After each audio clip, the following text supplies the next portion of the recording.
Hindi nga namalayan ni Bunso na nakakain na siya ng maraming kalabasa, kaya mga mami, isi-share ko rin itong recipe ng aming lumpiang kalabasa. Pinakuluan ko nga lang dyan ang kalabasa kasama ang sibuyas, paminta, bawang at konting asin. At habang ang pinapalambot ay pinaghiwa-hiwalay ko na rin itong mga lumpia wrapper.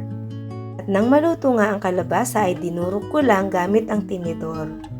Di na nga natin kailangan magdagdag pa dyan ng kahit anong pampalasa dahil ang kalabasa ay natural na malinamnam.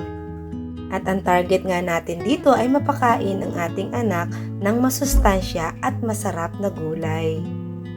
Babalutin nga lang natin yan tulad ng pagbabalot sa normal na lumpia.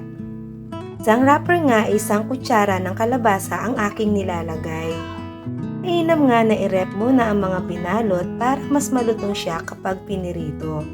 Dahil luto na ang kalabasa, medium heat ang apoy na ginamit natin dito.